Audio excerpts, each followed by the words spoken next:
राजस्थान के रायगढ़ जिले में स्थित सिंह हवेली अपनी शान, परंपराओं और सख्त उसूलों के लिए पूरे इलाके में मशहूर थी। इस हवेली के मुखिया थे ठाकुर वीरेंद्र सिंह, जिन्हें सब दादाजी कहकर बुलाते थे। उनका परिवार बहुत बड़ा था। हवेली में उनके दोनों बेटे, बहुएं, पोते पोतियां और कई रिश्तेदार साथ रहते थे। लेकिन इस परिवार की सबसे प्यारी सदस्य थी काव्या शर्मा। काव्या इस परिवार की सगी बेटी नहीं थी। दरअसल काव्या के पिता मोहन शर्मा और ठाकुर वीरेंद्र सिंह बचपन के सबसे अच्छे दोस्त थे।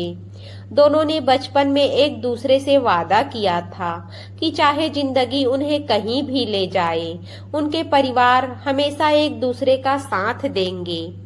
कुछ साल बाद एक भयानक सड़क दुर्घटना में काव्या ने अपने माता पिता को हमेशा के लिए खो दिया। उस समय काव्या केवल 10 साल की थी। अपने माता पिता को खोने के बाद काव्या बिल्कुल अकेली पड़ गई। जब ठाकुर वीरेंद्र सिंह को इस हादसे की खबर मिली तो वे तुरंत शहर पहुंचे और काव्या को अपने साथ सिंह हवेली ले आए। उन्होंने पूरे परिवार के सामने ऐलान किया, आज से काव्या इस घर की बेटी है। इसे कभी यह महसूस नहीं होना चाहिए कि इसके माता पिता इस दुनिया में नहीं हैं। उस दिन के बाद से काव्या सिंह हवेली में ही रहने लगी। नफीसा चाची उसे अपनी बेटी की तरह प्यार करती थी। दादी उसे सबसे ज्यादा दुलार करती थी और पूरे परिवार की जान थी काव्या। हवेली में एक इंसान ऐसा भी था जिसके लिए काव्या सिर्फ परिवार का हिस्सा नहीं थी। वह था रुद्र प्रताप सिंह। रुद्र और काव्या बचपन से साथ बड़े हुए थे। दोनों में उम्र का 6 साल का अंतर था। जब काव्या पहली बार हवेली में आई थी तब वह डरी सहमी रहती थी। रात में डर कर रोने लगती थी। ऐसे में रुद्र ही था जो उसे कहानियां सुनाकर सुलाता था। अगर स्कूल में कोई काव्या को परेशान करता तो रुद्र सबसे पहले उसके सामने खड़ा हो जाता। धीरे धीरे काव्या रुद्र से बहुत जुड़ गई।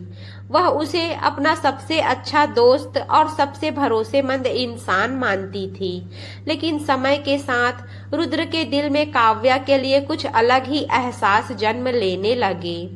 दूसरी तरफ काव्या हमेशा उसे अपना सबसे करीबी दोस्त और परिवार का हिस्सा ही समझती रही। समय बीतता गया। स्कूल की पढ़ाई पूरी करने के बाद काव्या आगे की पढ़ाई के लिए मुंबई चली गई। सुबह के करीब 6 बजे का समय था। सिंह हवेली के विशाल आंगन में हल्की हल्की धूप उतर रही थी। हवेली की महिलाएं मंदिर में आरती की तैयारी कर रही थी। चारों तरफ एक अलग ही सुकून पसरा हुआ था। तभी हवेली के मुख्य दरवाजे पर एक सफेद रंग की टैक्सी आकर रुकी। ड्राइवर ने गाड़ी से उतरकर डिक्की खोली। अगले ही पल गाड़ी से एक लड़की बाहर निकली। हल्के पीले रंग का सूट, खुले लंबे बाल और चेहरे पर मासूम सी मुस्कान। यह काव्या शर्मा थी। वह अपनी पढ़ाई पूरी करके वापस हवेली लौटी थी। जैसे ही काव्या ने हवेली को देखा, उसकी आंखें खुशी से चमक उठी। आखिर मैं वापस आ ही गई, उसने मुस्कुराते हुए खुद से कहा। वह अपना सामान उठाकर जैसे ही अंदर बढ़ी, अचानक किसी से टकरा गई। उसके हाथ का बैग नीचे गिर गया। सॉरी, मैंने देखा नहीं, काव्या ने झुकते हुए कहा। लेकिन अगले ही पल उसकी आवाज गले में ही अटक गई। उसके सामने एक लंबा, गंभीर और बेहद आकर्षक युवक खड़ा था। सफेद शर्ट, काली घड़ी और चेहरे पर हमेशा की तरह वही ठंडा भाव। वह रुद्र प्रताप सिंह था, सिंह हवेली का सबसे बड़ा बेटा। काव्या की धड़कन एक पल के लिए रुक गई। रुद्र, उसके चेहरे पर खुशी फैल गई, लेकिन रुद्र के चेहरे पर कोई बदलाव नहीं आया। उसने सिर्फ एक नज़र काव्या पर डाली। 3 साल, पूरे 3 साल बाद उसने काव्या को देखा था। लेकिन इस बार वह वही चंचल नटखट लड़की नहीं रही थी। वह बदल चुकी थी, बहुत ज्यादा। रुद्र ने तुरंत अपनी नजरें दूसरी तरफ फेर ली। सफर कैसा रहा? उसने सपाट आवाज में पूछा। काव्या हैरानी से उसे देखने लगी। आप मुझसे नाराज हैं क्या? नहीं। तो फिर ऐसे क्यों बात कर रहे हैं? मैं हमेशा ऐसे ही बात करता हूँ। काव्या का चेहरा उतर गया। उसे उम्मीद थी कि रुद्र उसे देखकर खुश होगा, लेकिन यहाँ तो सब कुछ बदल चुका था। तभी पीछे से दादी की आवाज आई। अरे काव्या बेटा, आ गई। काव्या दौड़कर दादी के गले लग गई। पूरी हवेली खुशी से भर गई। सब उससे मिलने लगे, लेकिन इस पूरे समय रुद्र चुपचाप खड़ा रहा। उसकी नजरें बार बार काव्या की तरफ जा रही थी और हर बार वह खुद को रोक लेता, क्योंकि वह जानता था अगर उसने अपने दिल की बात आंखों में आने दी तो शायद वह खुद पर काबू नहीं रख पाएगा। शाम हो चुकी थी। हवेली के सभी लोग डाइनिंग टेबल पर बैठे थे। काव्या लगातार बातें कर रही थी। पूरा घर उसकी हंसी से गूंज रहा था। लेकिन तभी काव्या ने मुस्कुराते हुए कहा, दादी, मैं सोच रही हूँ कि अगले महीने वापस मुंबई चली जाऊं। रुद्र का हाथ अचानक रुक गया। क्यों? दादी ने पूछा। दरअसल मुझे वहाँ एक बहुत अच्छी नौकरी का ऑफर मिला है। पूरा माहौल एकदम शांत हो गया। रुद्र ने धीरे से पानी का गिलास नीचे रखा। तुम कहीं नहीं जाओगी। उसकी आवाज इतनी सख्त थी कि सब चौंक गए। काव्या ने हैरानी से उसकी तरफ देखा। लेकिन क्यों? रुद्र ने बिना उसकी तरफ देखे जवाब दिया, क्योंकि मैंने मना किया है। और अगर मैं चली गई तो? इस बार रुद्र ने पहली बार सीधे उसकी आंखों में देखा। तो शायद इस बार तुम्हारे लौटने का इंतजार मैं नहीं करूंगा। यह कहकर रुद्र वहां से उठकर चला गया। काव्या उसे जाते हुए देखती रह गई। उसे समझ नहीं आया कि आखिर रुद्र इतना बदला बदला क्यों है, लेकिन वह नहीं जानती थी कि रुद्र उससे नाराज नहीं था। वह तो बस अपने दिल से हारता जा रहा था और उसकी वापसी ने उसके सालों पुराने जख्म फिर से ताजा कर दिए थे। अगली सुबह काव्या की नींद खिड़की से आती सूरज की किरणों से खुली। उसने उन नींदी आंखों से घड़ी की तरफ देखा तो सुबह के 8 बज चुके थे। वह घबराकर बिस्तर से उठी, क्योंकि सिंह हवेली में देर तक सोना बिल्कुल पसंद नहीं किया जाता था। जल्दी जल्दी तैयार होकर वह नीचे आई तो पूरे घर में अजीब सी शांति थी। उसे लगा कि शायद सब लोग नाश्ता कर चुके होंगे। वह जैसे ही डाइनिंग हॉल में पहुंची, उसकी नजर सामने बैठे रुद्र पर पड़ी। रुद्र लैपटॉप पर किसी जरूरी फाइल को देख रहा था। काव्या के कदम अचानक रुक गए। कल रात की बात उसे अभी तक याद थी। गुड मॉर्निंग रुद्र, काव्या ने मुस्कुराते हुए कहा। रुद्र ने एक पल के लिए उसकी तरफ देखा और फिर वापस स्क्रीन पर नजरें जमा ली। Good morning. काव्या को उसका ठंडा व्यवहार बिल्कुल अच्छा नहीं लगा था। उसने कुर्सी खींचकर उसके सामने बैठते हुए पूछा, आप मुझसे सच में नाराज है ना? मैंने कहा ना, नहीं हूँ। तो फिर आप पहले जैसे क्यों नहीं रहे?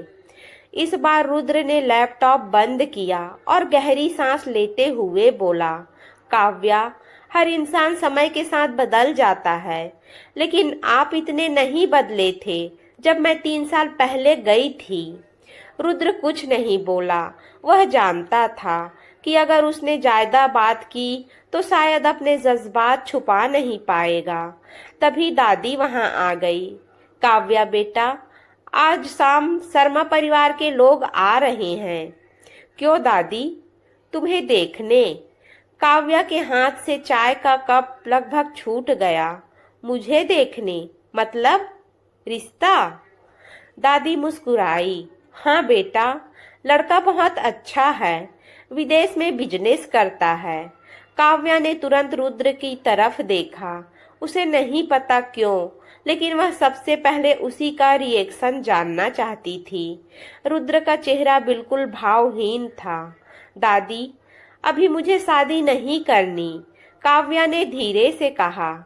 हर लड़की यही कहती है, दादी हंसते हुए बोली और वहां से चली गई। दादी के जाते ही काव्या ने रुद्र से पूछा, आप कुछ बोल क्यों नहीं रहे? रुद्र ने शांत स्वर में कहा, यह तुम्हारी जिंदगी है, फैसला तुम्हें करना है। अगर मैं हाँ कह दूं तो? रुद्र की उंगलियां मेज पर कस गई, लेकिन उसने खुद को संभाल लिया। तो मैं तुम्हें शुभकामनाएं दूंगा। यह सुनते ही काव्या का दिल अजीब तरीके से दुखने लगा। उसे खुद समझ नहीं आया कि रुद्र के इस जज्बात से उसे इतना बुरा क्यों लगा। शाम होते होते पूरा घर मेहमानों की तैयारी में लग गया। काव्या अपने कमरे में उदास बैठी थी। तभी उसकी नजर अलमारी के ऊपरी हिस्से पर रखे एक पुराने लकड़ी के बक्से पर पड़ी। उत्सुकता में उसने बक्सा नीचे उतारा। जैसे ही उसने उसे खोला, अंदर एक पुरानी डायरी रखी थी। डायरी के पहले पन्ने पर लिखा था, मेरे पोते रुद्र और मेरी प्यारी काव्या के नाम। काव्या का दिल जोर से धड़कने लगा। उसने कांपते हाथों से अगला पन्ना पलटा और जो लिखा था उसे पढ़कर उसके पैरों तले जमीन खिसक गई। आज मैंने अपने सबसे अच्छे दोस्त से वादा किया है कि एक दिन रुद्र और काव्या का विवाह होगा। काव्या की आंखें हैरानी से फैल गई। ये क्या है? उसके होंठ कांप उठे। उसी वक्त कमरे का दरवाजा खुला। काव्या ने घबराकर सिर उठाया। सामने रुद्र खड़ा था और उसकी नजरें सीधे उसी डायरी पर टिकी हुई थी। काव्या ने घबराकर डायरी को तुरंत बंद कर दिया, लेकिन तब तक बहुत देर हो चुकी थी। रुद्र सब समझ चुका था। वह कुछ पल तक खामोशी से काव्या को देखता रहा और फिर धीरे धीरे उसके पास आ गया। काव्या की धड़कनें बेकाबू हो चुकी थी।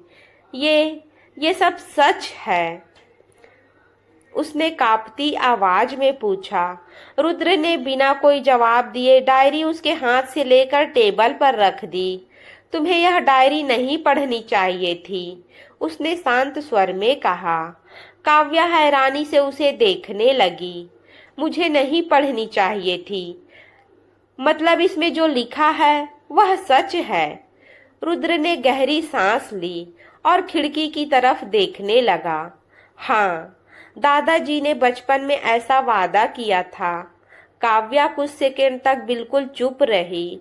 उसे समझ नहीं आ रहा था कि वह क्या कहे, लेकिन मुझे तो कभी किसी ने कुछ नहीं बताया। रुद्र हल्का सा मुस्कुराया, क्योंकि समय के साथ सबने सोचा कि यह सिर्फ एक पुराना वादा था जिसे भूल जाना ही बेहतर होगा। और आपने? काव्या ने तुरंत पूछा। रुद्र उसकी तरफ पलटा। मैंने भी यही सोचा था। काव्या को ना जाने क्यों उसके जवाब में छिपा दर्द साफ महसूस हुआ। कमरे में कुछ पल के लिए सन्नाटा छा गया। तभी नीचे से दादी की आवाज आई, काव्या बेटा, मेहमान आ गए हैं, जल्दी नीचे आ जाओ। काव्या घबराकर खड़ी हो गई। वह नीचे जाना चाहती थी, लेकिन मना भी नहीं कर सकती थी। जैसे ही वह दरवाजे तक पहुंची, रुद्र की आवाज उसके कानों में पड़ी, अगर तुम यह रिश्ता नहीं चाहती तो कोई तुम्हें मजबूर नहीं करेगा। काव्या ने पलटकर उसकी तरफ देखा। और अगर मैं हाँ कह दूं तो? रुद्र ने अपनी नजरें फेर ली। तब भी फैसला तुम्हारा होगा। काव्या बिना कुछ कहे वहां से चली गई, लेकिन उसके मन में कई सवाल पैदा हो चुके थे। नीचे ड्राइंग रूम में सब लोग बैठे थे। शर्मा परिवार का बेटा विवान अपने माता पिता के साथ आया था। विवान पढ़ा लिखा और सभ्य लड़का था। उसने मुस्कुराकर काव्या का स्वागत किया। काव्या भी औपचारिक मुस्कान देकर सामने बैठ गई। बातचीत शुरू हुई। सब लोग खुश दिखाई दे रहे थे, लेकिन काव्या बार बार सीढ़ियों की तरफ देख रही थी। उसे पता नहीं था कि वह किसे ढूंढ रही है। तभी रुद्र वहां आया। उसने एक नजर काव्या पर डाली और फिर सबके बीच जाकर बैठ गया। कुछ देर बाद दादी मुस्कुराते हुए बोली, अगर काव्या और विवान चाहे तो दोनों अकेले में बात कर सकते हैं। काव्या कुछ बोल पाती उससे पहले विवान मुस्कुराते हुए खड़ा हो गया। जी, अगर काव्या भी चाहे तो। पूरे परिवार की नजरें अब काव्या पर थी। उसने अनजाने में रुद्र की तरफ देखा। रुद्र का चेहरा पहले की तरह शांत था, लेकिन उसकी मुट्ठियां कस चुकी थी। काव्या ने धीरे से कहा, मुझे अभी शादी नहीं करनी। पूरा कमरा एकदम शांत हो गया। दादी हैरानी से उसे देखने लगी। लेकिन बेटा, वजह? काव्या कुछ सेकंड तक चुप रही, फिर बोली, मैं अभी अपने सपने पूरे करना चाहती हूँ। विवान मुस्कुराया, कोई बात नहीं, फैसला आपका है। बात वहीं खत्म हो गई। लेकिन जाते जाते विवान ने कहा, अगर कभी आपका मन बदले तो मैं इंतजार करूंगा। मेहमानों के जाने के बाद काव्या छत पर चली गई। ठंडी हवा चल रही थी, लेकिन उसके मन में तूफान मचा हुआ था। तभी पीछे से किसी के कदमों की आहट आई। उसने पलट कर देखा। सामने रुद्र खड़ा था। तुमने रिश्ता क्यों ठुकराया? रुद्र ने सीधे पूछा। काव्या कुछ पल तक उसे देखती रही। शायद क्योंकि मैं अभी खुद को समझने की कोशिश कर रही हूँ। रुद्र उसकी बात समझ नहीं पाया, लेकिन पहली बार उसे लगा कि काव्या के दिल में भी कोई अनकही उलझन जरूर है। मोहब्बत की सबसे खूबसूरत बात यह है कि वह कभी आवाज नहीं देती, लेकिन फिर भी दिल उसे पहचान लेता है। छत पर फैली खामोशी दोनों के बीच अजीब सी बेचैनी पैदा कर रही थी। काव्या रेलिंग के सहारे खड़ी दूर आसमान में चमकते चांद को देख रही थी, जबकि रुद्र की नजरें लगातार उसी पर टिकी हुई थी। ठंडी हवाएं चल रही थी, लेकिन काव्या के दिल की धड़कनें तेजी से बढ़ रही थी। उसे समझ नहीं आ रहा था कि आखिर रुद्र के सामने आते ही वह इतनी बेचैन क्यों हो जाती है। क्या सोच रही हो? रुद्र ने आखिरकार चुप्पी तोड़ी। काव्या ने हल्की सी मुस्कान के साथ कहा, यही कि जिंदगी कितनी अजीब होती है। कुछ घंटे पहले तक मुझे अपने बारे में सब पता था, लेकिन अब ऐसा लग रहा है जैसे मैं खुद को ही नहीं जानती। रुद्र कुछ पल तक उसे देखता रहा। कभी कभी कुछ सच अचानक सामने आ जाए तो इंसान को खुद को समझने में समय लगता है। काव्या ने उसकी तरफ देखा। और आपको कब से पता था इस रिश्ते के बारे में? रुद्र ने नजरें झुका ली। काफी सालों से। फिर आपने कभी मुझे बताया क्यों नहीं? रुद्र हल्का सा मुस्कुराया, क्योंकि मैं तुम्हारे फैसले पर कोई दबाव नहीं डालना चाहता था। काव्या उसकी बात सुनकर चुप हो गई। उसे पहली बार महसूस हुआ कि रुद्र हमेशा से उसकी परवाह करता था, लेकिन कभी जताता नहीं था। अगली सुबह हवेली में हलचल थी। दादी ने सभी को बताया कि अगले हफ्ते हवेली में एक बड़ा धार्मिक समारोह होने वाला है, जिसमें पूरे परिवार को शामिल होना है। काव्या रसोई में खड़ी नाश्ते की तैयारी में नफीसा चाची की मदद कर रही थी। तभी उसका हाथ गलती से गर्म तवे पर छू गया। आह! दर्द से काव्या की हल्की सी चीख निकल गई। आवाज सुनते ही रुद्र, जो ड्राइंग रूम में बैठा था, तेजी से रसोई की तरफ आया। क्या हुआ? उसने घबरा कर पूछा। कुछ नहीं, बस हल्का सा जल गया। काव्या ने मुस्कुराकर बात टालनी चाही, लेकिन रुद्र ने बिना कुछ कहे उसका हाथ अपने हाथों में ले लिया। उसकी आंखों में साफ चिंता दिखाई दे रही थी। तुम कभी अपना ख्याल क्यों नहीं रखती? उसने हल्की नाराजगी से कहा। काव्या पहली बार उसके इतने करीब थी। उसका दिल जोर जोर से धड़कने लगा। नफीसा चाची मुस्कुराते हुए वहां से चली गई, जैसे उन्हें कुछ समझ आ गया हो। रुद्र काव्या को लेकर सीधे अपने कमरे में गया। उसने फर्स्ट एड बॉक्स निकाला और बहुत सावधानी से उसके हाथ पर दवा लगाने लगा। काव्या लगातार उसे देख रही थी। क्या हुआ? ऐसे क्यों देख रही हो? रुद्र ने पूछा। काव्या ने धीरे से कहा, आप हमेशा मेरी इतनी फिक्र करते हैं। रुद्र कुछ सेकंड तक चुप रहा, फिर बोला, हर किसी की नहीं करता। काव्या की धड़कनें फिर से तेज हो गई। उसी समय रुद्र का फोन बजा। उसे तुरंत किसी जरूरी काम के लिए बाहर जाना पड़ा। जाते जाते वह दरवाजे पर रुका और पीछे मुड़कर बोला, दवा समय पर लगा लेना और ज्यादा काम मत करना। काव्या बस उसे जाते हुए देखती रह गई। उस शाम काव्या अपने कमरे में बैठी थी। अचानक उसकी नजर आईने पर पड़ी। उसे एहसास हुआ कि वह पिछले आधे घंटे से बिना वजह मुस्कुरा रही थी। मुझे क्या हो रहा है? उसने खुद से पूछा, लेकिन दिल के किसी कोने में उसे जवाब मिल चुका था। उधर रुद्र भी ऑफिस में बैठा फाइलें देख रहा था, लेकिन उसका ध्यान बार बार काव्या की तरफ जा रहा था। वह खुद से हारने लगा था और शायद काव्या भी, क्योंकि पहली बार दोनों के दिल एक ही कहानी लिखने लगे थे। कभी कभी दिल को अपने प्यार का एहसास तब होता है जब किसी और के उसे छीन लेने का डर पैदा होने लगे। अगली सुबह सिंह हवेली में हमेशा की तरह चहल पहल थी। आंगन में दादी पूजा की तैयारी कर रही थी। रसोई से तरह तरह के पकवानों की खुशबू आ रही थी और पूरे घर में धार्मिक समारोह की तैयारियां चल रही थी। काव्या भी सबके साथ काम में लगी हुई थी, लेकिन उसका ध्यान बार बार मुख्य दरवाजे की तरफ जा रहा था। रुद्र सुबह सुबह ही किसी जरूरी मीटिंग के लिए शहर गया था और बिना उससे मिले ही निकल गया था। काव्या खुद भी नहीं समझ पा रही थी कि उसे रुद्र के ना मिलने का इतना बुरा क्यों लग रहा था। बात क्या है? आज हमारी बिटिया कुछ ज्यादा ही खोई खोई लग रही है, दादी ने मुस्कुराते हुए कहा। नहीं दादी, ऐसी कोई बात नहीं है, काव्या ने तुरंत जवाब दिया, लेकिन उसके चेहरे की बेचैनी साफ दिखाई दे रही थी। दोपहर के करीब हवेली में अचानक एक लग्जरी कार आकर रुकी। गाड़ी से एक खूबसूरत और आत्मविश्वासी लड़की उतरी। उसने आते ही दादी के पैर छुए और मुस्कुरा कर बोली, कैसी हैं आप दादी?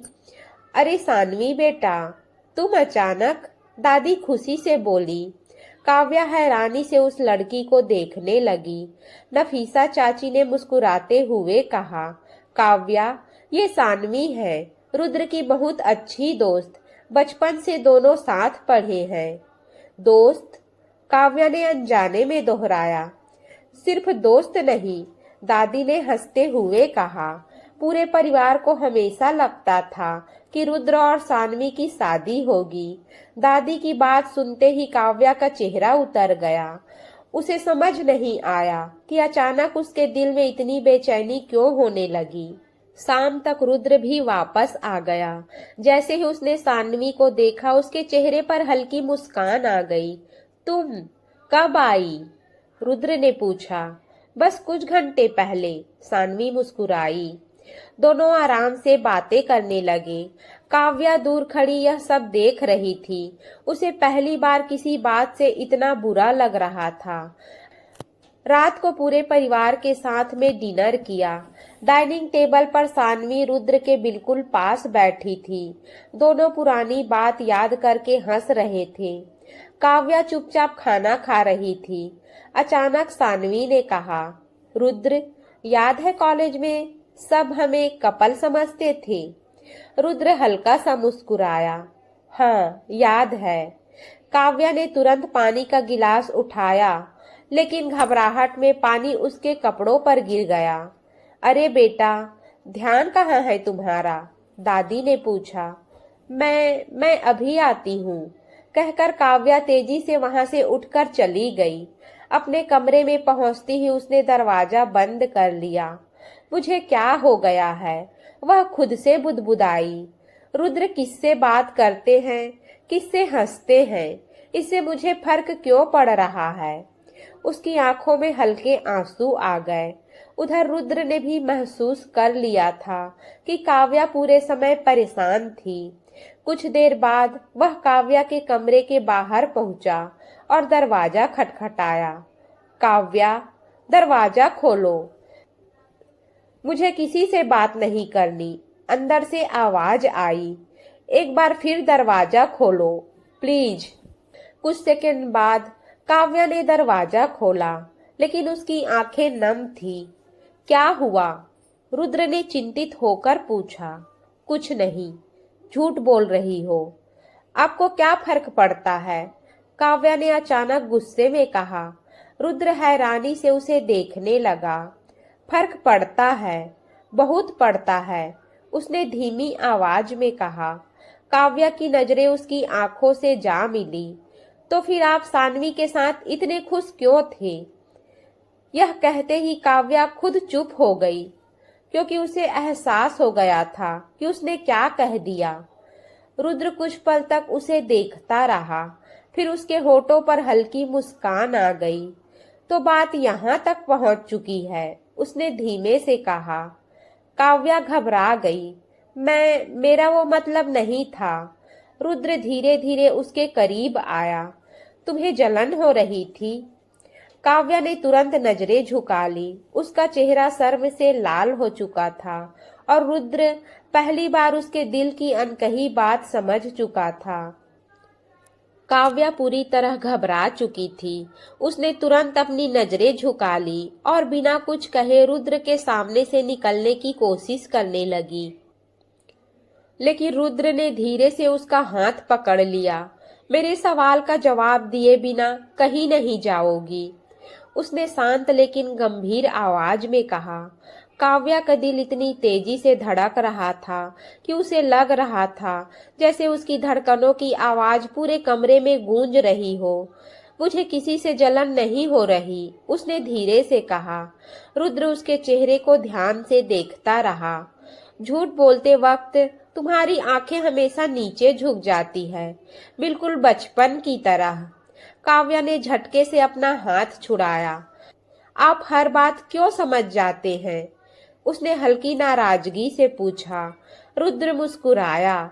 क्योंकि मैं तुम्हें बहुत अच्छे से जानता हूँ। काव्या कुछ कह पाती उससे पहले बाहर से दादी की आवाज आई। रुद्र बेटा, नीचे आ जाओ, मेहमानों के साथ बैठो। रुद्र ने एक गहरी सांस ली और कमरे से बाहर चला गया, लेकिन जाते जाते उसने पलटकर काव्या की तरफ देखा।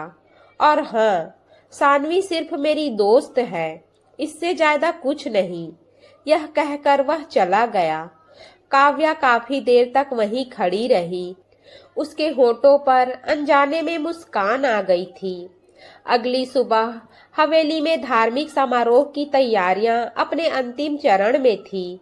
पूरा घर मेहमानों से भरा हुआ था। काव्या भी दादी के साथ पूजा की व्यवस्था में लगी हुई थी। तभी दादी ने उसे एक खूबसूरत लाल रंग की साड़ी देते हुए कहा, आज शाम की आरती में तुम यही पहनोगी। काव्या ने मुस्कुराते हुए साड़ी ले ली।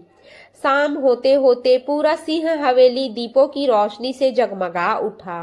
काव्या जब तैयार होकर नीचे आई तो पूरे घर की नजरें कुछ पल के लिए उसी पर ठहर गई। लाल साड़ी में वह बेहद खूबसूरत लग रही थी।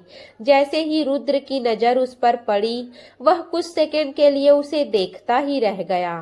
सानवी, जो पास ही खड़ी थी, मुस्कुरा उठी। उसने धीरे से रुद्र से कहा, तुम्हारी नजरें सब कुछ बयां कर रही है। रुद्र ने तुरंत नजरें दूसरी तरफ फेर ली, लेकिन उसके चेहरे पर हल्की मुस्कान आ चुकी थी। पूजा शुरू हुई। सभी लोग आरती में शामिल थे। काव्या पूजा की थाली लेकर सीढ़ियों से नीचे उतर रही थी कि अचानक उसका पैर साड़ी में उलझ गया। वह गिरने ही वाली थी कि तभी किसी ने उसे संभाल लिया। काव्या ने घबराकर आंखें खोली।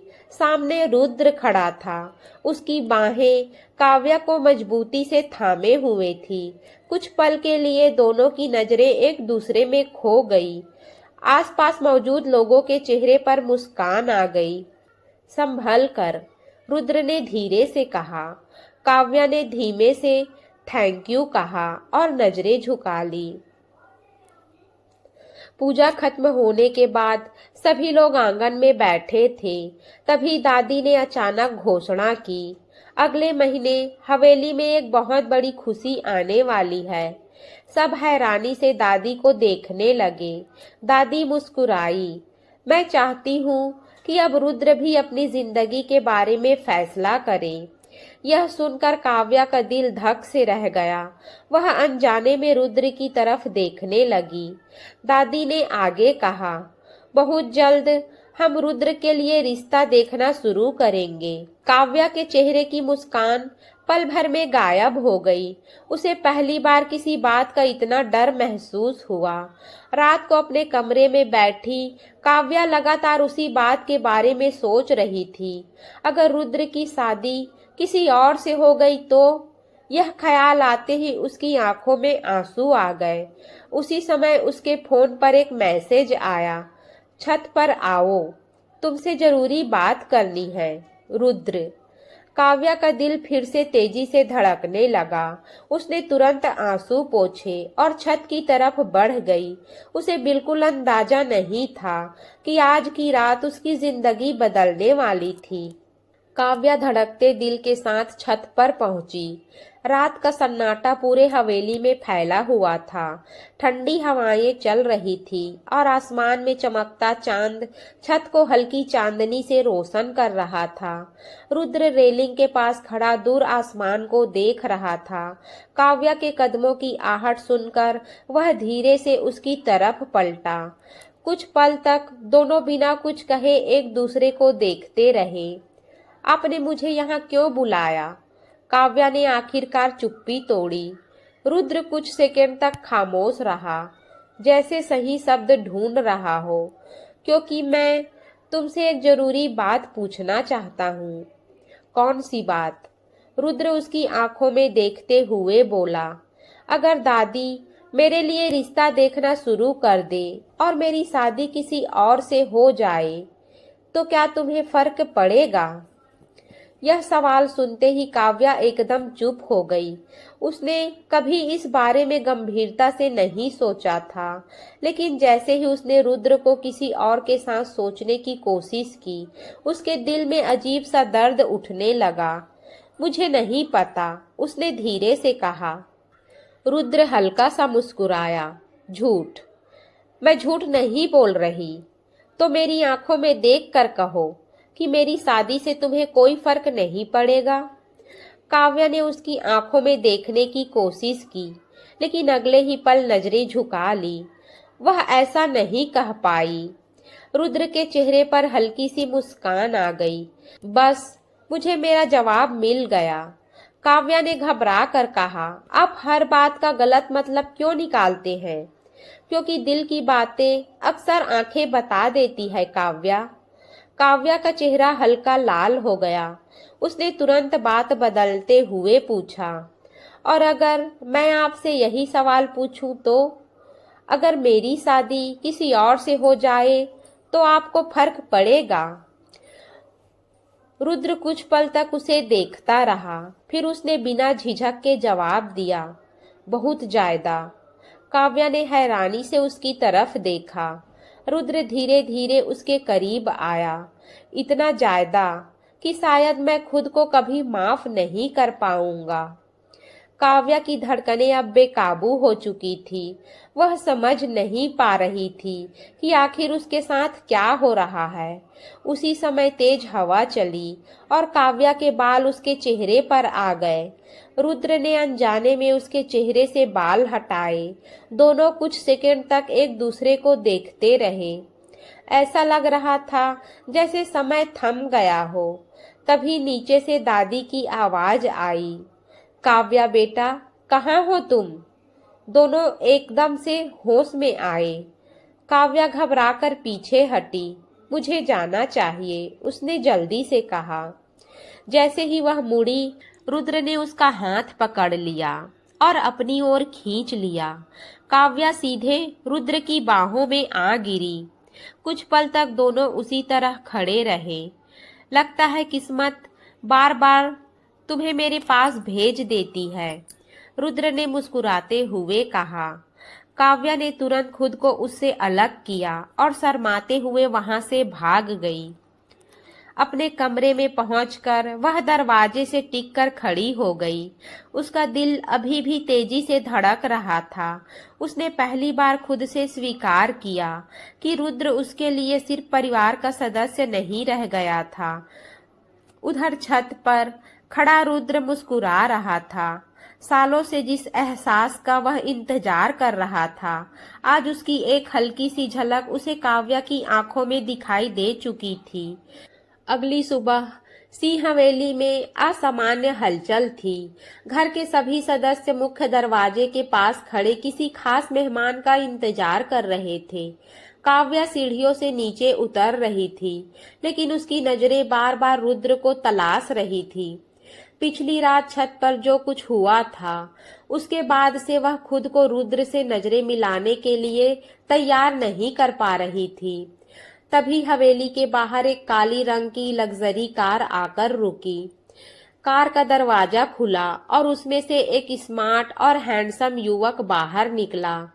अरे अंश, दादी खुशी से उसकी तरफ बढ़ी। काव्या ने हैरानी से उस युवक को देखा। यह अंश राजपूत है, दादी ने मुस्कुराते हुए कहा। मेरे सबसे अच्छे दोस्त का पोता, कई सालों बाद विदेश से वापस आया है। अंश ने मुस्कुराकर सबको नमस्ते किया।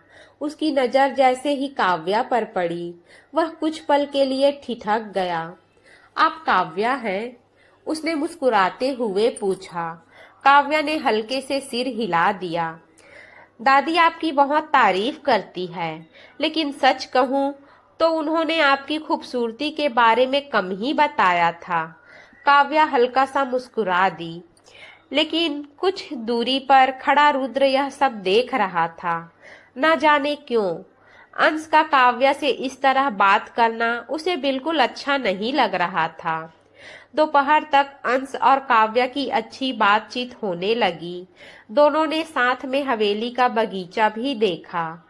अंश मजाकिया स्वभाव का था और उसकी बातें सुनकर काव्या खुलकर हंस रही थी। रुद्र अपने कमरे की खिड़की से यह सब देख रहा था। उसकी मुट्ठियां अनजाने में भींच गई। शाम को सभी लोग आंगन में बैठे थे। तभी दादी ने मुस्कुराते हुए कहा, अंश बेटा, अब तो तुम वापस आ ही गए हो। हमें तुम्हारी शादी के बारे में भी सोचना चाहिए। अंश मुस्कुराया। दादी, अगर लड़की अच्छी हो तो मुझे कोई आपत्ति नहीं है। तो फिर काव्या कैसी रहेगी? दादी ने सहजता से कहा। यह सुनते ही काव्या और रुद्र दोनों के चेहरे का रंग उड़ गया। पूरा माहौल एकदम शांत हो गया। अंश ने कुछ पल काव्या की तरफ देखा और मुस्कुराते हुए कहा, अगर काव्या को कोई आपत्ति नहीं होगी तो मुझे भी नहीं है। काव्या ने तुरंत रुद्र की तरफ देखा। रुद्र का चेहरा बिल्कुल भावहीन था, लेकिन उसकी आंखों में छिपा दर्द साफ दिखाई दे रहा था। वह बिना कुछ कहे वहां से उठकर चला गया। काव्या का दिल जोर से धड़कने लगा। उसे पहली बार एहसास हुआ कि रुद्र का यूं दूर चले जाना उसे अंदर तक बेचैन कर रहा है। रात को वह रुद्र के कमरे के बाहर खड़ी थी। कई मिनट तक हिम्मत जुटाने के बाद उसने दरवाजा खटखटाया।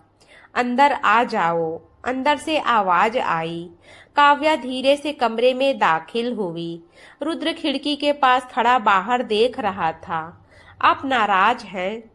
काव्या ने धीरे से पूछा।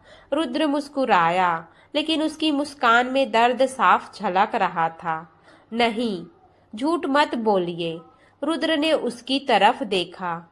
अगर मैं नाराज भी हूँ तो उससे क्या फर्क पड़ता है? काव्या कुछ सेकंड तक चुप रही, फिर धीमी आवाज में बोली, मुझे फर्क पड़ता है। रुद्र की धड़कन एक पल के लिए थम सी गई। उसने धीरे धीरे काव्या की तरफ कदम बढ़ाए। सच? काव्या ने नजरें झुका ली। शायद बहुत ज्यादा।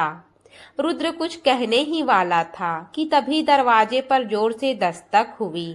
रुद्र, रुद्र, दादी तुम्हें अभी बुला रही है। बाहर से अंश की आवाज आई। दोनों एकदम से अलग हो गए, लेकिन इस बार काव्या के दिल को यकीन हो चुका था। वह रुद्र से प्यार करने लगी थी। अगली सुबह सिंह हवेली में हर तरफ शादी की बातें हो रही थी।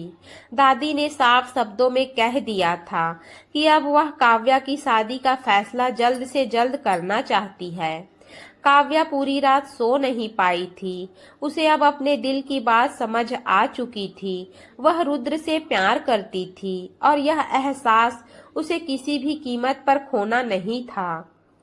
दूसरी तरफ रुद्र ने भी फैसला कर लिया था कि अब वह और खामोश नहीं रहेगा। उसने सालों तक अपने जज्बात छुपाए थे, लेकिन अब नहीं। शाम को पूरे परिवार के सामने दादी ने अंश और काव्या के रिश्ते की बात छेड़ी। अगर दोनों बच्चों को कोई आपत्ति नहीं है तो हम आगे की बात शुरू कर सकते हैं, दादी ने मुस्कुराते हुए कहा।